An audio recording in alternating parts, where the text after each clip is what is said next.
Da li bi ti manje editovan video zaradio više novca? Vjerujem da je odgovor da. U ovom videu ću ti pokazati novi način editovanja videa koji prosljeđuje maksimalnu vrijednost i utiče na gledaoca tako da na kraju tvoj YouTube biznis raste. Meni je zarada naglo skočila kada sam primijenio savjete koje ću podijeliti s tobom. Ove lekcije su mene nažalost koštale preko 20.000 eura. Svidjet će ti se, jer to znači manje posla za tebe i za tvog video editora. U proteklih godinu dana se desila velika promjena po pitanju editovanja YouTube videa, pogotovo kada su u pitanju edukacioni videi. Od trenda da se u video ubaci što više animacija, B-rollova i čak 3D animacija, došli smo putem praćenja podataka do jasnog zaključka da videi koji izbjegavaju natrpavanje efektima mnogo bolje prodaju. Pojednostavljivanje je u ovom segmentu zlata vrijedno. To sam nažalost osjetio i na vlastitoj koži. Moj drugi YouTube kanal nije odmah postao uspješan i bio izvor novih kupaca te zarađivao stotine hiljada eura godišnje. Sasvim suprotno, kada sam pokrenuo svoj drugi YouTube kanal pod imenom Seolexi, videosi su imali izuzetno visok kvalitet što se tiče videoprodukcije i efekata, ali nažalost nismo dobili mnogo novih članova na istoimenoj platformi. Mislili smo da je do sadržaja i prvo počeli rezati sve što je suvišno. Svaku usporednu rečenicu koja nije davala vrijednost smo uklonili. Nažalost, rezultat je opet izostao. Iako danas znam da je to bio ispravan potez, isto kao što je rezanje svih pauza u govoru nužno da video uspije. Sve više smo pojednostavljivali video, sve više animacija izbacivali, uklanjali prelaze, B-rollove, sve što je bilo suvišno. Na kraju je ostao samo tekst i to skoro bez ikakvih animacija. Animacije su ostale samo na dijelovima koje su nužne za razumijevanje i bez njih bi bilo mnogo teže razumjeti gradivo o kojem sam podučavao gledaoce. Tada se desilo neočekivano. Videi su se sve više gledali i prodaje su krenule. To nije bio slučaj samo sa nama, nego sa mnogim edukacionim youtuberima, jer su gledaoci konačno mogli na miru da gledaju sa pažnjom i upamte savjete. Nakon što su ih primijenili, vidjeli su da funkcionišu i onda kupili ono što im je ponuđeno. Ovo su elementi koji su kod većine uspješnih edukacionih youtubera ostali na kraju. Pod 1. Koriste uvijek isti font, u istim bojama, na istoj pozadini. Pod 2. Kada prikazuju tekst, to rade lijevo na prepolovljenom ekranu. Zašto lijevo? Zato što tako lakše čitamo, jer smo tako navikli.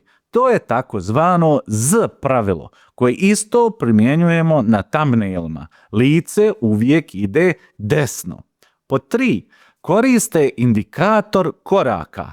Kao ovaj što ga upravo vidiš. Gledaoci vole da znaju gdje u videu se trenutno nalaze, kao što vole da znaju da je video podijeljen na zalogajčiće, to jest da knjiga nema 1000 stranica. Tako se vizualno smanjuje kognitivno opterećenje. Pod 4. Ako nešto ne može stati na pola ekrana ili je nužno da se prikaže preko cijelog ekrana, prikažu sebe u mjehuriću, jer samo tako mogu ostati povezani sa gledaocem i to mnogo bolje drži pažnju kroz nonverbalnu komunikaciju nego da gledaoc gleda u puki tekst i samo čuje glas. Pod 5. Ne koriste B-roll skoro nikada, jer toliko kvari autentičnost da je bolje, ako je ikako moguće, nikada ga i ne koristiti. Na ovaj način tvoj video editor ne treba smišljati novi stil za svaki novi video. Tako ćete oboje uštediti vrijeme, jer je koristeći samo par načina prikaza lakše komunicirati šta video editor treba napraviti. I da, skoro niko od uspješnih youtubera ne edituje samostalno svoje videe, neovisno od toga što izgleda jednostavno. Čak ni u slučaju kada su sami, to jest lično, profesionalni video editori. Razlog je jednostavan, nemaju vremena. Jer pisanje vrhunske skripte traži mnogo vremena, a uvijek će posvećen video editor bolje uraditi od tebe. Nemoj za par godina reći da ti nije niko rekao i onda plakati za protračenim vremenom. Napiši u komentaru da li edituješ video i dalje sam ili imaš video editora. Svi ovi savjeti su vrijedni, ali ako radiš sljedeću grešku u editovanju, video ti se neće baš proslaviti. Sljedeća stvar s kojom treba biti izuzetno oprezan jeste korištenje zooma, takozvanog jump cuta. Mnogi uče video editore da to radi, ali i njegovo prekomjerno korištenje može uništiti video, a samim tim i čitav YouTube biznis. I sve se svodi na ovo. Vidiš šta je Luka, moj video editor, upravo napravio? Taj mali rez daje ti osjećaj kao da postoji drugi ugao kamere. Ali stvari u ovome, ne moraš to raditi na silu kako bi navodno hakirao zadržavanje gledalca na video. Zapravo ne moraš to raditi uopće.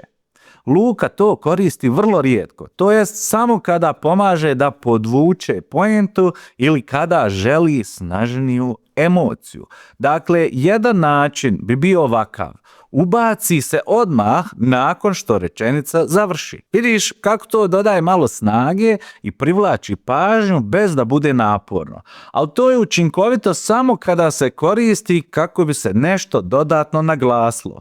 Zato svom editoru trebaš zabraniti nasumično skakanje po kadrovima, po svaku cijenu, jer će ti to uništiti kredibilitet. I nikada, ali nikada mu nemoj dopustiti da radi rez usred riječi, kao što je Luka maloprije namjerno napravio. To je neugodno, haotično i izbacuje gledalca iz ritma. Izgleda loše. Uništava tvoju vjerodostojnost i djeluje kao greška. Radi to samo kada rečenica prirodno završi. Kao ovdje. Vidiš razliku? Luka je također smanjio korištenje jump cutova na minimum. Ali ako nisi siguran kako koristiti i kada jump cut, onda ga jednostavno nemoj koristiti. Samo reži na istoj širini kadra, na primjer ovako. Nema ništa loše u tome da ostaneš u širokom kadru, pogotovo ako primijeniš sljedeći savjet.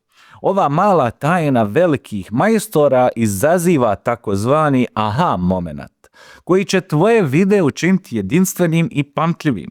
Tako ćeš se sigurno izdvojiti, a ako se ne izdvojiš, slabije ćeš prodavati i nećeš opstati. Prvi dio ovog koraka jeste da video editor jednostavno sluša riječi koje izlaze iz tvojih usta i zapita se kako ovo mogu vizualno prikazati u montaži, tako da ljudi mogu razumjeti problem koji pokušavam riješiti. Zašto bi gledalac bio spreman gledati rješenje ako mu nije uopće jasno šta je problem?